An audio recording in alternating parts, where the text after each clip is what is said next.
Hello friends, and welcome back to Sly Paladin Gaming Channel, where we're working on our Forbidden City build in Minecraft. I apologize for my voice, and I will try very hard not to share disgusting head noises with you. I'm coming down with something, I'm not really sure what, but you know, it's life. You may also hear Queen Valida yowling in the background. She is Shadow's grandmother and entirely feral. She won't let us anywhere near her, so we can't get her spayed. But she's also not out there having more babies. And within the year that we were back, the year and a half that we were back here, she had had 4 litters under a neighbor's trailer. And the neighbor finally caught her and brought her to us to foster. And, you know, her babies from that pregnancy are in good homes now. But she is completely uncatchable. And so she just wanders around the house, and every once in a while we know she's still around because she'll have a heat and be fantastically loud. It doesn't really bother us. I mean, I'm the only one who really hears it very often because she doesn't go in any of the bedrooms, and the doors are sufficient to mute the sound for everybody in there.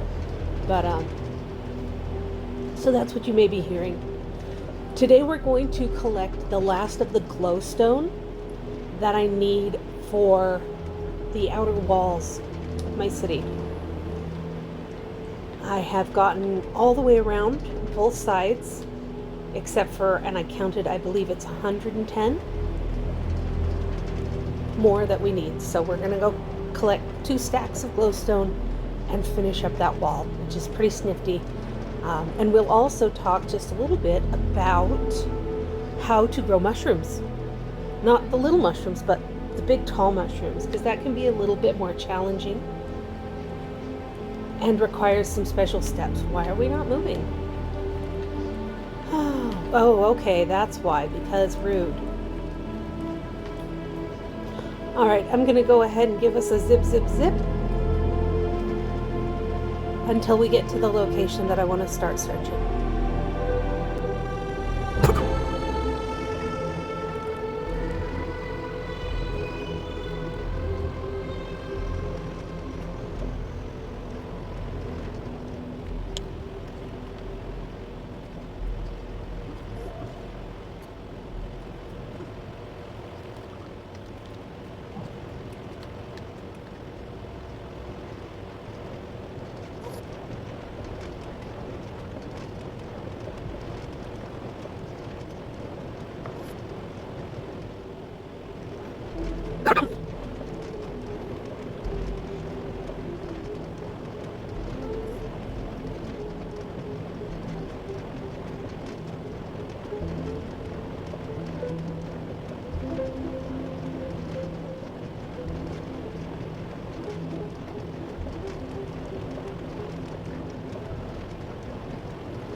Okay, here we are. I've harvested so much glowstone previously that I have to go quite a ways out from my spawn point to find any that I haven't collected. So hopefully this is a good spot for the... Yep, there it is. It's also a great place to talk just a touch about growing those mushrooms, because the 2 nether funguses require this stuff, which is called nylium. So here we have warped nylium, and you need either a silk touch block to pick that up, or a silk touch tool to pick that up, or to kill an enderman that is carrying a piece of it, and then they will drop that and you can collect it. Now, to grow it on the surface, you only need 1 block, because you can spread it. So I'll go ahead and put these down. I believe I have, yep, I do have some bone. You can spread the nylium quite simply with bone meal on a piece of uncovered netherrack. The other thing you need is one of these guys. And you can actually generate those naturally just from the nylium, thusly. And you'll get both kinds from both nylium, although the crimson fungus will not grow on the warp nylium up to the big size, and then the warp will not grow on the crimson nylium. But really isn't enough space here, so I'm going to go down a little ways. So you can spread the nylium pretty much however you like onto any other piece of netherrack, and then once you have that, it's pretty simple. You have to have the head space, obviously. It doesn't like to have things above it, but let's see if that's sufficient. And like most plants you plant, dead ants. You just hit it with some of the bone meal and you will get it to grow up. And then here's the nice treat about this. This gives you an unlimited supply of these Endermen are weird. Of these shroom lights, which are very handy because they have a very large radius, quite a bit bigger than the torches. So you can get a lot of light out of these, which is kind of nice. And you can take this stuff out into the overworld. That's actually how I typically collect it, is by taking them out into the overworld. And I'm actually going to use this, just growing them on a small patch of this stuff. And then when I want to create a little pocket of the biome, obviously I'll make a bigger patch. The same thing works with the crimson nylium and the crimson fungus. It's super duper easy to just take a little bit of extra netherrack out with you. And of course netherrack doesn't take much to harvest either, which is kind of nice. Now the surface fungus are a little bit more complicated, but also kind of exactly the same thing. You need what's called mycelium, which is that sort of grayish purplish stuff that you find on the occasional islands that have all the gigantic fungus on them. And that will spread naturally, so you don't have to force it. You just pick a single piece and you get it the exact same way, either with silk touch on either a pickaxe or a hoe or a shovel. Boy, my brain is glitchy today. This is what happens when I get sick. And surround it with dirt, and it will spread just like the grass does. And then once you have that, you know, you can put any of the fungus that you find, you know, everywhere on it, and they will grow. Yes, I know you are weird little gremlins, and I'm not a huge fan. I'm going to go ahead and get some more netherrack just to build up a platform, because underneath that is the lava ocean. Well, okay, we're underground, sort of, so it's magma. I just prefer lava, and that's what it's called in the game, so. But technically when you're underground it's magma, and when you're above ground it's lava. Because as my SEDStrat instructor loved to say, geology is the triumph of terminology over common sense. We love our vocabulary. I used to tell my students when I taught at the university that there were more new vocabulary words in an intro geology class, and this is true, than you learn in a first year language class. And I speak a couple of languages, so, you know, I speak sign language. Speak sign language is kind of a weird way of saying it, but it is considered a full-on language all on its own, the ASL is. And I speak passing French, and then I can swear in a couple of other languages because it's funny.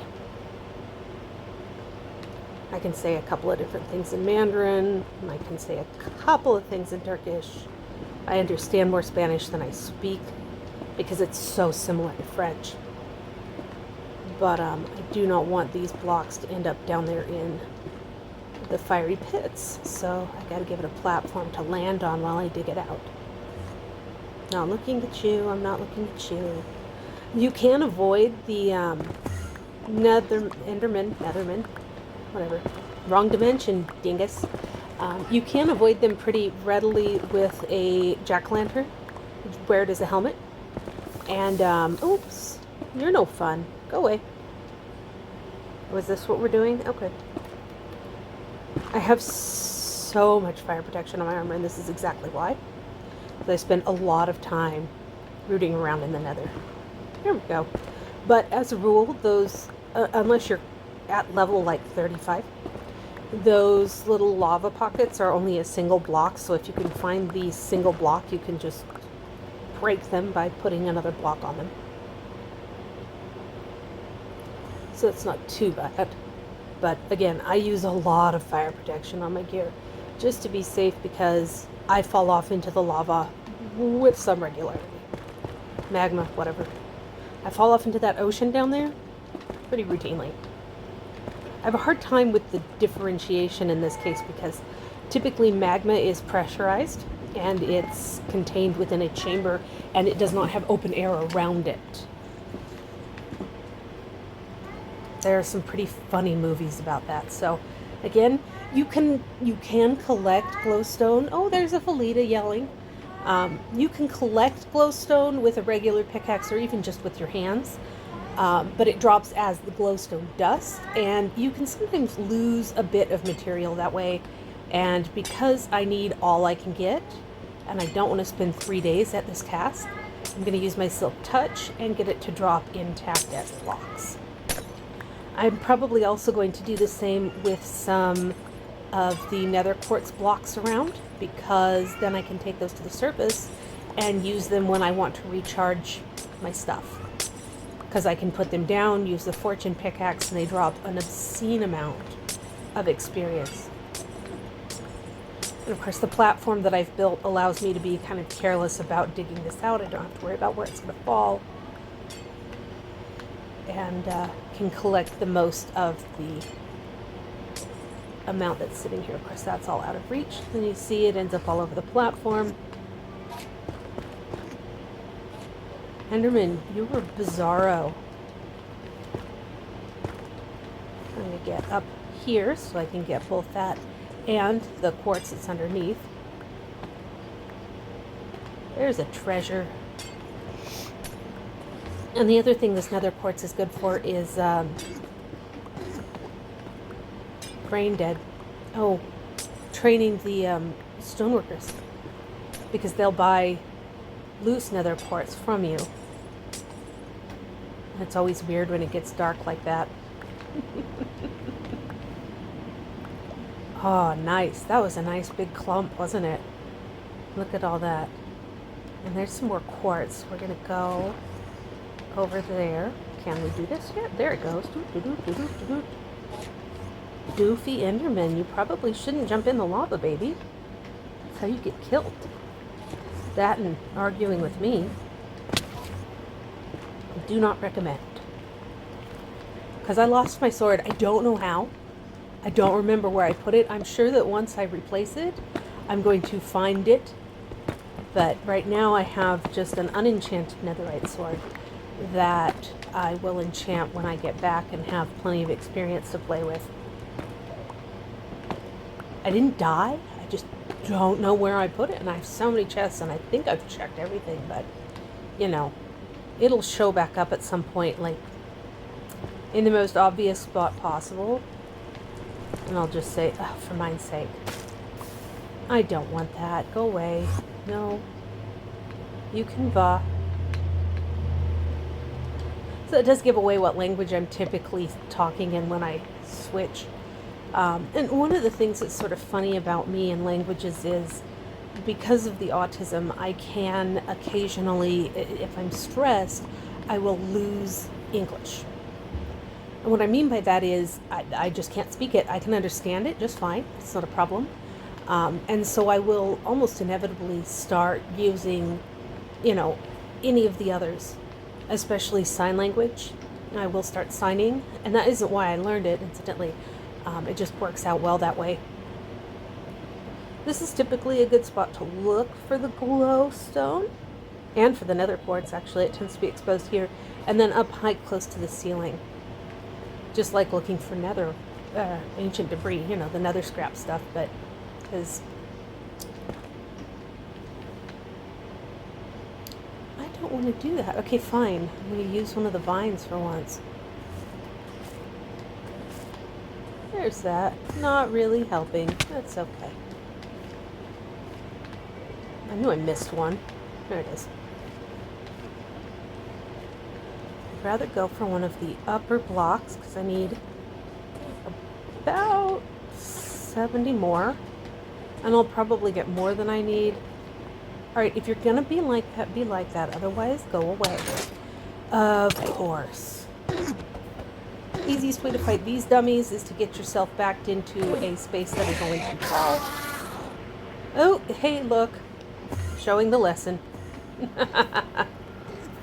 There that is. So there's the one that the dummy dropped after attacking me, because it's just a bad idea. But yeah, you find a little corner that's too tall, and you have something at your back that's too tall, or just wall, and they are 3 tall, so they can't get you.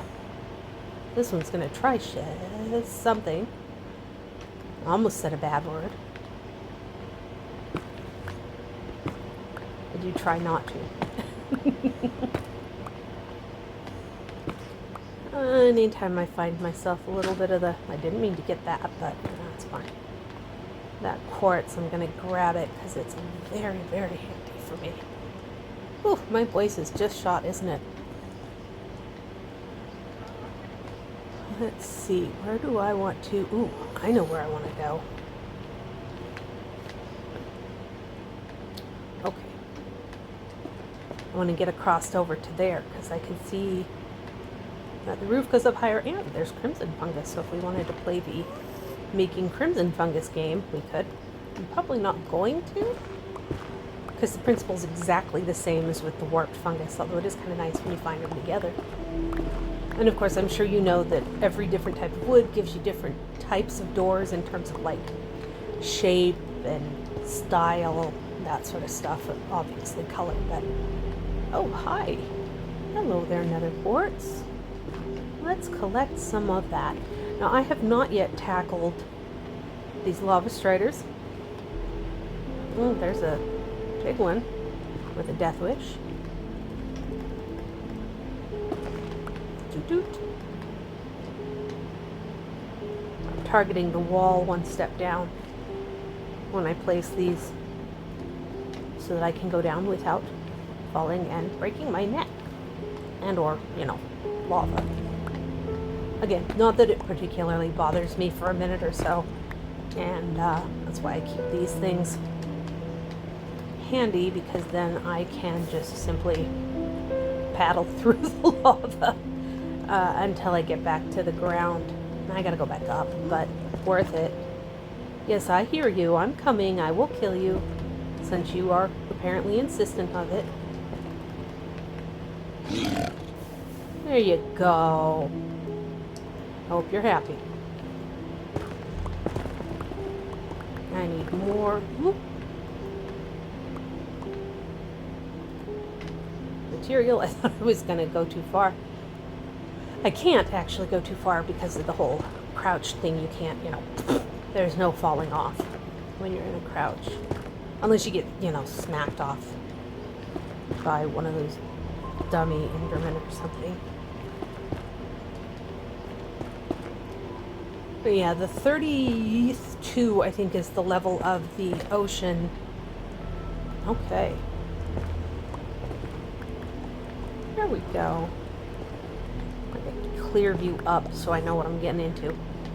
Because going up is probably the most dangerous thing in the nether because of those, you know, random pockets of magma. But also because the magma behaves with the same physics rules as water on the surface. So it flows a lot further than it does on the surface and a lot faster. So you have to be a little more careful with it. Haha, see, now that's what I'm looking for, right up there. So I'm gonna have to keep going up a bit, but I'm gonna go ahead and put those out, because I inevitably will run into them. There we go. So here, of course, in the nether it'll do this. In the overworld it won't spawn like that. Now, if you want to recreate something that resembles the dark forest biome, you want a single square of mycelium, and you place it and then place the mushroom and immediately grow it up to full height. If you do that, the mycelium won't spread. So like I said, the lava in the nether tends to spread out a lot further because it's behaving with the same physics as water on the surface. Whereas if you try and place water in the nether, I'm sure you know what happens, which is to say, it evaporates. You can't have water in the nether, which is annoying as all get out because I want boats. You can put boats on a leash and just drag them around. I tend to make a habit anytime I'm in an area of just boxing these off a little bit. I don't want to destroy them necessarily, but I also don't want to accidentally trip over them. Sorry, little magma striders. I know you prefer having it just all over the place, but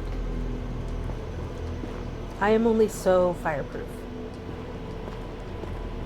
Ta-dance! There's another bonus points thing. Where does that come from? To dance. I think it's hilarious. But that's me. Now, one of the reasons I like to control the lava in the nether is so that I'm not destroying, you know, the bricks and things that I knock down.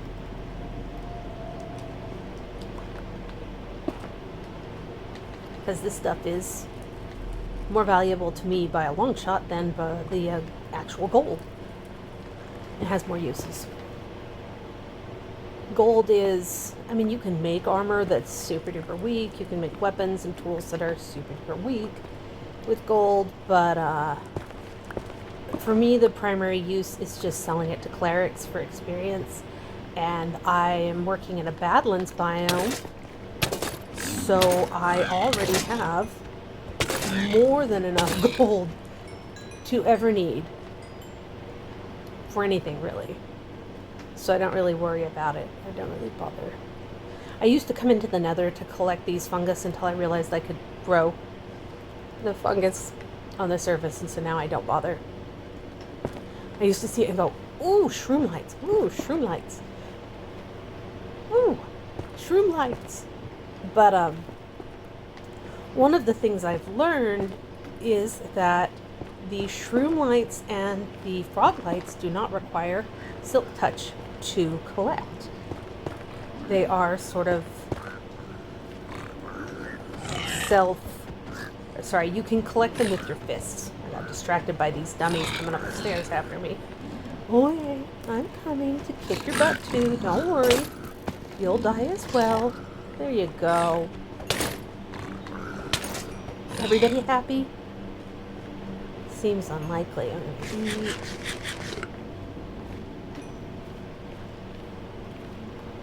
Gonna hop back down like that so I don't fall. Oops, wrong way. There it is. Heading up there, because that's where the lights that I want are.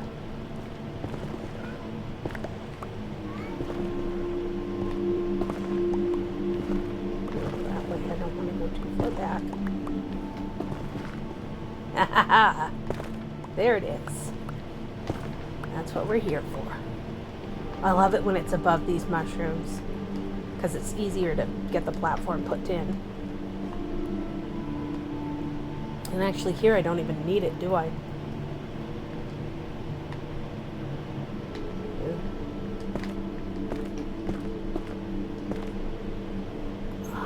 Isn't that great? There we go.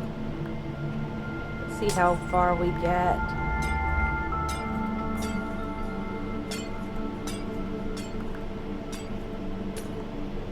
I mean, technically this glowstone doesn't need a special tool to collect either, but like I said, you can lose a couple pieces of it here and there. If you go that route,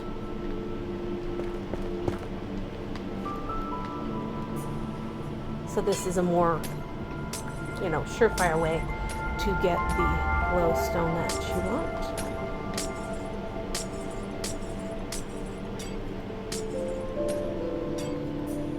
Alright, so I think that's enough showcase stuff. I will skip ahead and we can go together and put the last of this glowstone down and take a quick look at the modifications that have been made most recently. A few moments later.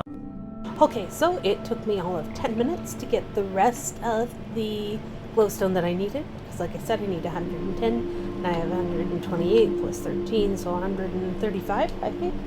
So I'll have a little bit extra beyond what I need, but there are a couple of other places that I use it. So now, because I was not paying attention to where I entered this portion from my walkway, I'm just going to go down, like I said, and hit that negative 50, or that negative 12. I would say negative 51, but that's in the overworld. Much like Sophie has Overwatch, silly girl. She has to protect me from above.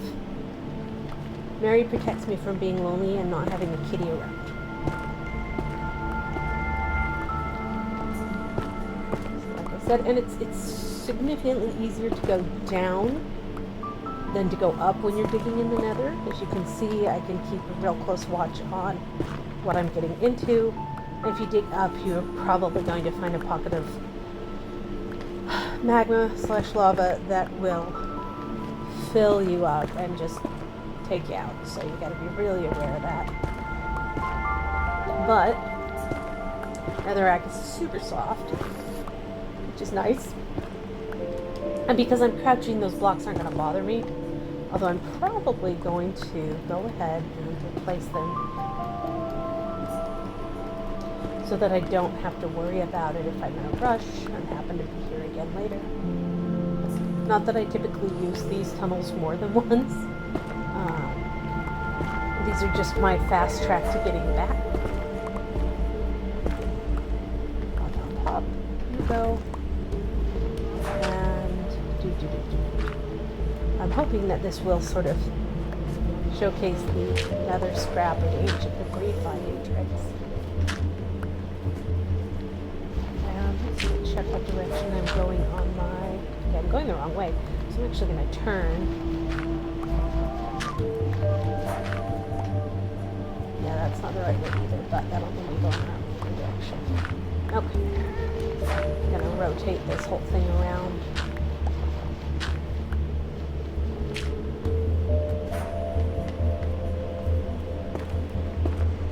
Well, that was uncalled for. I wasn't paying attention. Oh, wait. Quartz. Lots of quartz. Okay, I won't continue digging like that because I found a pocket.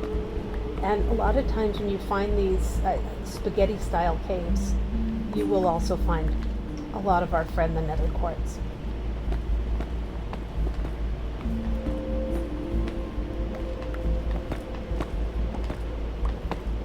It's funny because of how much I had to collect of the nether quartz to make that central plateau. Now I have more than I need because I use it so often for this. And as you can see from my azimuth, or my numbers. Coordinates. That's the word I was looking for. Apparently whatever's in my sinuses is also eating brain cells. Oh, I went way too far down, didn't I? 9, 10, 11. Oh. Because you only really want to go to 12. I haven't seen an improvement in the whole process at a deeper level, so I don't really bother with it. Okay, so make sure I'm going the right way. Okay, then we go that way, because that's where I want to go. Because the goal is to get to 0 on one of my coordinates. And as I'm going through, I'm going to find a lot more of this nether quartz, which is incredibly useful, as I've said. And I love to stockpile it anytime I find it. We were going this way. Dirt. It's not dirt. It's gravel. Which is both more and less annoying.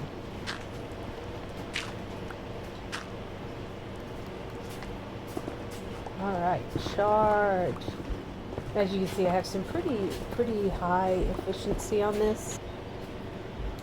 So I dig through the material pretty quickly. I mean, you can see I actually get going so fast that I won't see what's around me if I don't stop every once in a while. And so sometimes I have to come down and then just run back and go, okay, what'd I miss? Because it's inevitable that I will miss something. But not yet. Check how we're doing here. Okay, that's not the worst. I don't actually need this though. I can find plenty of that on the surface, so I'm just going to put it down.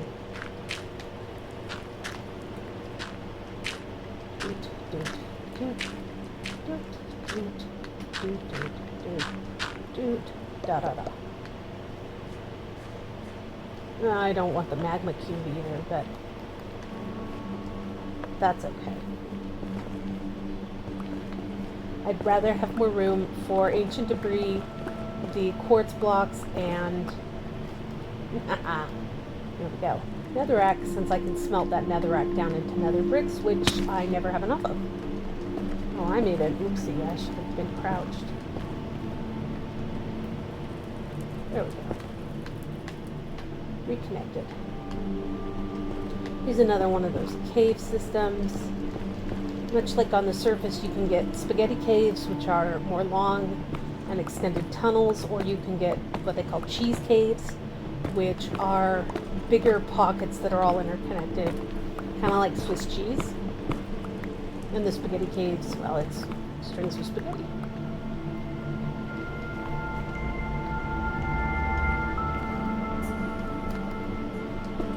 Because I am doing this very specifically at the 12, I like to keep the line running that way, even if I'm going to step off and get this, because then I have an easier time coming back to where I want it to be. Let me have my quartz, please. Peas and carrots. Down go.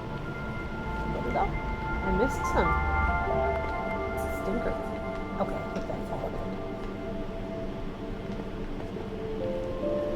Back up to 12. Back to crouch. I always regret it if I forget to crouch when I'm doing this. And when you're crouched, it's easier to aim so that you're only hitting the two that you want. And so you don't end up hitting like the floor and creating divots and the roof and potentially opening up even more pockets of melt.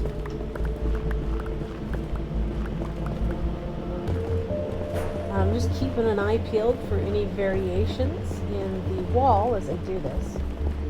But what's nice about this is it's going to be a really secure way of getting around in the nether. Because the passageway is so small, very little spawns into it. And things like the Enderman and the Hoglins, even the wither skeletons can't get you in a 2x1. So you have a little bit of security. You're not going to find much besides the occasional piglin. And hoglins are hilarious because they will spawn into a tunnel this small, but they can't move. They're stuck. It's really easy to hunt when they do that. Obviously, you're not going to get any gas. And find quite a bit of this, which is, again, really nice little treat.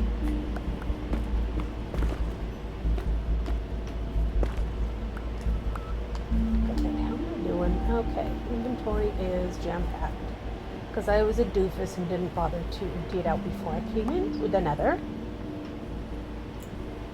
But, dude, I want you to move.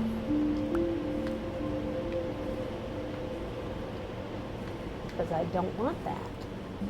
I'm not an archer in this, which is pretty weird because typically my gaming style is pure archer.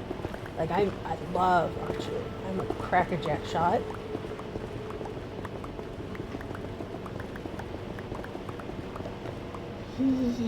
More of these. And I will more than happily dump netherrack in favor of the quartz. Because I can always find more netherrack. It's everywhere. Although right now I don't want this. I never want that, so it's not surprising. No, that's not true. When I'm doing the outer rounds of the city, because that's the edge of the moat,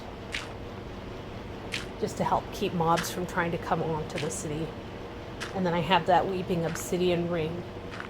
Although I'm thinking about moving that one up higher towards the top of the wall because I think it'll look more impressive.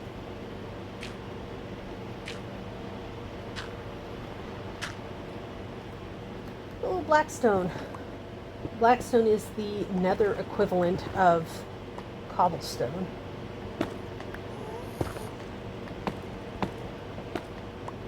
And what's nice about that is it means you can make a furnace out of it if you want. Not that there's as much need for furnaces in the nether. Except for, smelting down that netherrack, which takes time, and I am not here for that. If I want to do that, I'll go to the Nexus, where I have 3 of them all set up with a nice hopper system. I'm honestly shocked I have not found any ancient debris yet.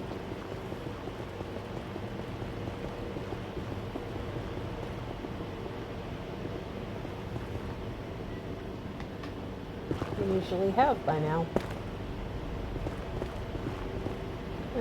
See, and that's why I do this. Because I don't want to fall into those.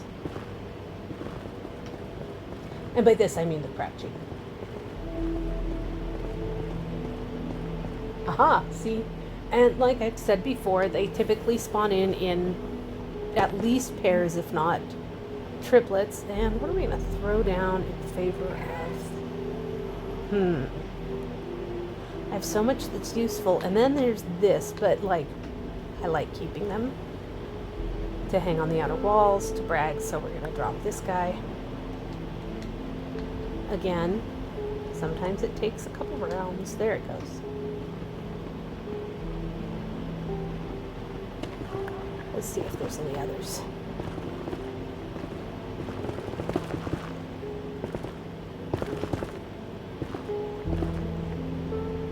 No, it's typically pairs, but every once in a while you'll find a triplet.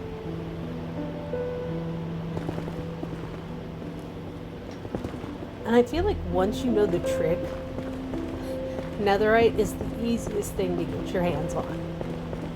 Because there's very little risk down at 12 once you get down to it. Which, can be challenging, but as you've seen, you find ways to do it pretty quickly.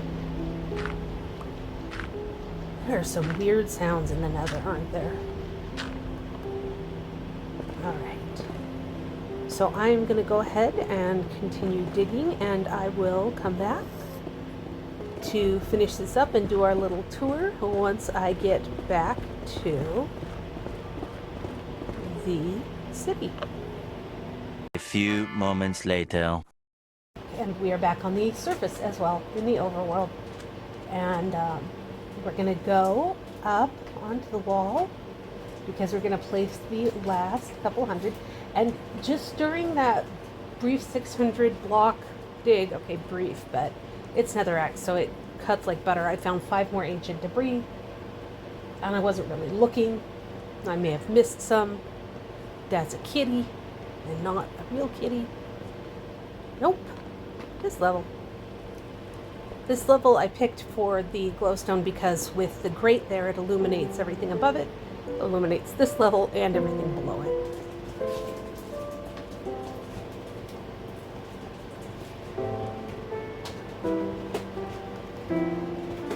Let's go zip, zip, zip.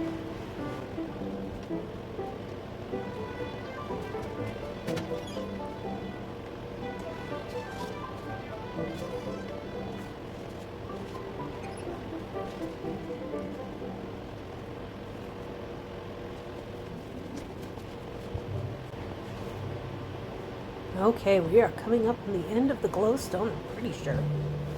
I might be wrong. I often am. But that's okay.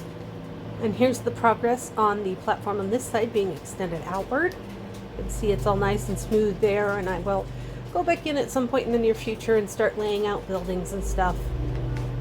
I kind of am obsessed with just finishing the platform. And this is how it typically starts for me, is I'll do the bottom layer of whatever, and then I'll lay out the 10 by 10 grid, because it makes it easier to place the frog lights down there. And once those are placed, it's a lot easier to do everything else because nothing's going to spawn in right there, and so it's a lot safer. Another section I've been working on the grid, and here is the end of it. You guys ready? Y'all ready? All y'all ready? There we go. Let's finish this. Back at a crouch so we don't fall. Whoops. Cart before horse there, Paladin. Cart before horse.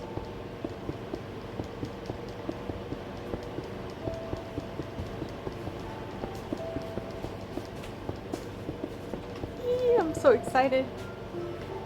This rectangle is a total of 300 units or 300 blocks all the way around on its perimeter. So that's 3,000, not 300, because it's 1,000 on the two long sides and 500 on the short sides. And so that meant we had 3,000 glowstone. Oh, here it is.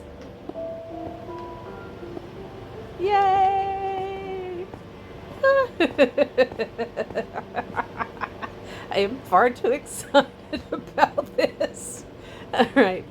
And I still have, almost 30 leftover glowstone here, which will have uses later on. And so let's make the circuit, or part of the circuit, because the whole circuit will take way too long. And I do not have the rail lines put in yet because that level's not complete. But now I have a 2-block wide walkway with the 1 block wide of glowstone going all the way around the outer boundary of the city, which is just wild.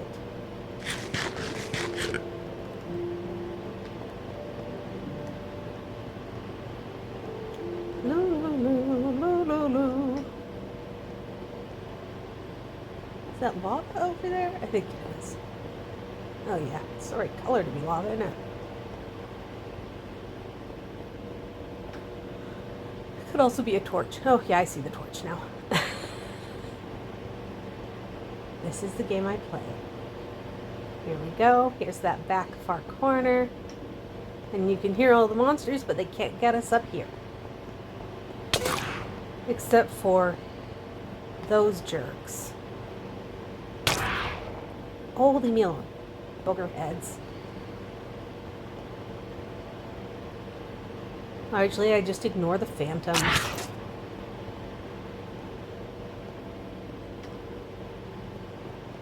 Oh, those are cactuses. For a minute, one of them looked like that obelisk from 2001 Space Odyssey. It's sort of iconic if you're a sci-fi nerd like me. Loves me some sci-fis. That's what I write, so. Although I am working on some fantasy stuff, a lot of world building goes into it for me because I want everything to make logical sense and to be plausible so that you can imagine yourself in that setting having these abilities and how you would, work with it, I guess. This place is coming along really, really well, as you can see here. I've extended that section of the platform base and second level out way over that direction. I'm working to get it all the way across. I've laid out the frog lights all the way across the back side, especially because I wanted to make sure that I wasn't missing the transitions. So I have the lines coming all the way out. And then there's a lot more of this stone brick running around through here. Phantoms injuring themselves on my armor, which is just dumb. I think I've already shown you the fish pond over there. I put some lily pads in, but that's the only change that's happened in that section. And now, because it's significantly faster, and I want to show you all the mountain, which will take a second to appreciate. What is that? Creepy and weird. The map in my offhand, I'm actually going to move to my dominant hand so we can see, and you can kind of guess what has changed since the last time. I think it's pretty blatant, but I have been staring at this map far too much, so we'll go and actually see it. Whee! Here it goes. I love my rail lines. They make it so much faster getting around. Because I can't run this fast. Except maybe if I have like, I don't know, there's some boosts, but. Neener, neener. I meant to hit you with the sword, not my lunch. Oh, here comes another dum-dum. They're not very smart, are they? I know, I gotta go enchant this sword, don't I? They're always gonna come at me from behind just because of the direction, because how fast I'm going, so I'm watching. Sometimes I'll go days and days and days without having them bother me at all, and then other days I get hit like 30 times in the course of one night.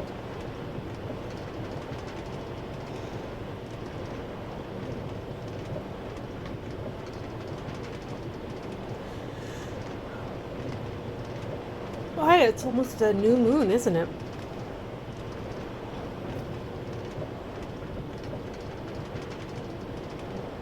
Alright, here's our friendly mountain.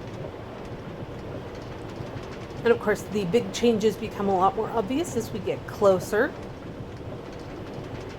As I think I've said previously, the mountain on the north side used to extend all the way over until it hung over that wall.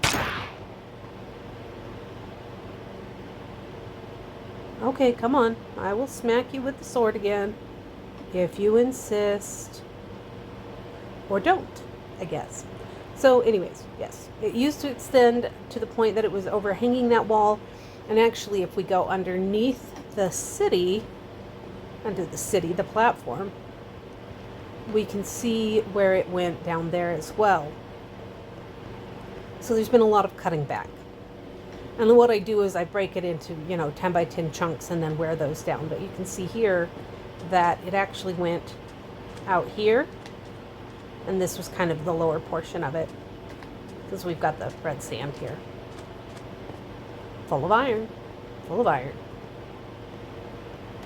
So that's the big change that's happened in the main city, is the mountain has made significant steps backwards. I'm really, really trying to get it completely removed, because that'll be just like so satisfying, right? To have that gone. And then it'll be time to shift back into build mode where I start laying things out, I think, because I'm not looking forward to dealing with that stupid sand hill over there either.